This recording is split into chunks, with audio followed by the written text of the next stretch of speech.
जय श्री राधे कृष्णा। आशा करती हूँ आप सब ठीक ठाक होंगे।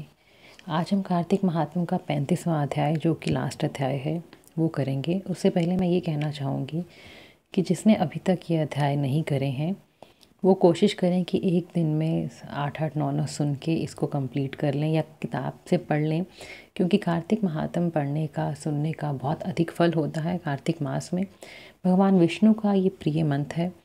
तो अगर आप किसी कारणवश, किसी दुख सुख की वजह से या टाइम ना होने की वजह से पहले इनको नहीं सुन पाए या नहीं पढ़ पाए, तो आप एक किताब लेके या तो पढ़ लीजिए या फिर यूट्यूब पे ही मेरे चैनल पे सुन लीजिए। एक दिन में आप 5-5, 6-6, 10-10 करके भी उसको कंप्लीट कर सकते हैं। आज आखिरी अध्याय है, मैं पहले ही डाल रही हूँ। 19 तारीख को पूर्णमासी है कार्तिक के महीने की। और पिछले अध्याय में, 34वें अध्याय में, हमने ये सब सुना था कि कार्तिक की पूर्णिमा को पीपल का पूजन करना बहुत शुभ होता है, शनिवार को शुभ होता है। कौन से वृक्ष में कौन से देवता का वास है? पीपल के वृक्ष में भगवान विष्णु का, वट में भगवान शिव का तथा पलाश में ब्रह्मा जी का वास है।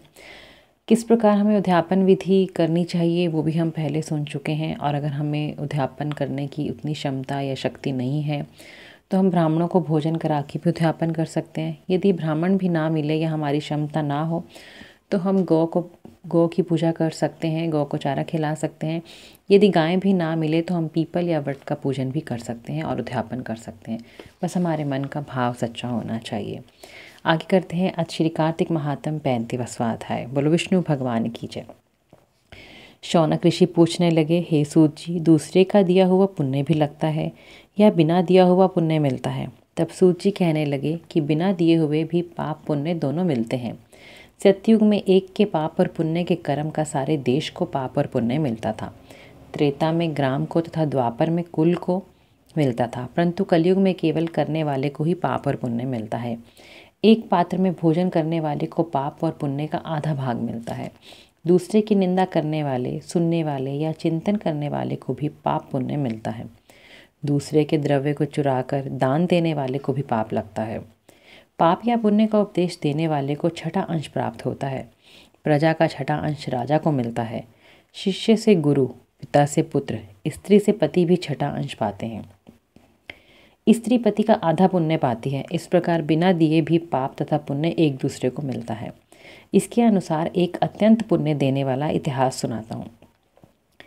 पूर्व काल में उज्जैनी नामक नगर में ब्रह्म कर्म से भ्रष्ट, पापी, दुष्ट बुद्धि, रसकंवल तथा खाल बेचने वाला, झूठ बोलने वाला, जुआरी, मदिरा पीने वाला, वैश्यागामी धनेश्वर नाम वाला एक ब्राह्मण रहता था।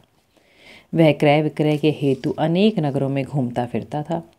एक समय वह महिष्मती नगरी में गया और माल बेचने के लिए वह वहाँ पर 1 मास तक ठहरा। एक दिन उसने नर्मदा नदी के तट पर जप करने वाले ब्राह्मणों को देखा। पूर्णिमा को गौ ब्राह्मण का पूजन तथा दीपदान भी देखा। सायकाल भी शिवजी का दीपदान महोत्सव देखा। कार्तिक पूर्णिमा को दान, हवन तथा जप करने वाला अक्षय फल को प्राप्त होता है। महादेव जी तथा विष्णु में अंतर मानने वाले का समस्त पुण्य निष्फल चला जाता है। धनेश्वर यह सब उत्सव देखता रहा। उसी रात को एक सांप ने उसको काट लिया। तब कुछ मनुष्यों ने उसके मुख में तुलसी दल तथा नर्मदा का जल डाला। इसके पश्चात वह मृत्यु को प्राप्त हो गया। जब वह मृत्यु को प्राप्त हुआ तो यमराज के दूत उसे मारते पीटते हुए यमपुरी में ले गए। वहाँ चित्रगुप्त ने उसको क्रोध की दृष्टि से देखते हुए यमराज से कहा कि यह घोर पापी है, इसने आजीवन एक भी पुण्य कार्य नहीं किया। तब यमराज ने आज्ञा दी कि इसको खोलते हुए तेल के कढ़ाई में डाल दो, फिर मुद्गरों की मार लगाकर कुंभी पाक नरक में डालो। परंतु जब उसको तेल में डाला गया तो खोलता हुआ तेल भी ठंडा हो गया, एकदम शांत हो गया। दूतों ने एकदम से जाकर यमराज को सारी बात बताई तो वे भी आश्चर्यचकित हुए। ठीक उसी समय नारद जी यमराज की सभा में आ पहुँचे और यमराज से पूजित होने के बाद वे कहने लगे कि हे यम, यह धनेश्वर महापापी होते हुए भी कार्तिक मास का व्रत करने वालों के सत्संग के प्रभाव से पुण्यात्मा हो गया है। चाहे इसने पूरा जीवन बहुत ही गंदे कर्म करे हैं, बहुत ही कुकर्म और पापी है ये, परंतु अंत समय में जो इसने किया है वह उसको पुण्यात्मा बना देता है। भक्तों द्वारा नर्मदा जल का तथा तुलसी दल इसके मुख में छोड़े गए, साथ ही विष्णु का नाम इसके कान में पड़ा।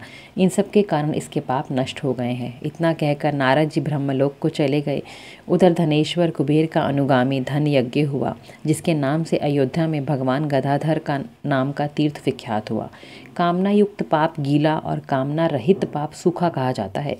परंतु कार्तिक मास के व्रत के प्रभाव से मनुष्य द्वारा किए गए सूखे और गीले दोनों प्रकार के ही पाप नष्ट हो जाते हैं। अर्थ श्री कार्तिक महात्म 35वां अध्याय समाप्त। बोलो श्री विष्णु भगवान की जय। बोलो मेरे बांके बिहारी लाल की जय। जय जय श्री राधे, जय जय श्री राधे, जय जय श्री राधे श्याम।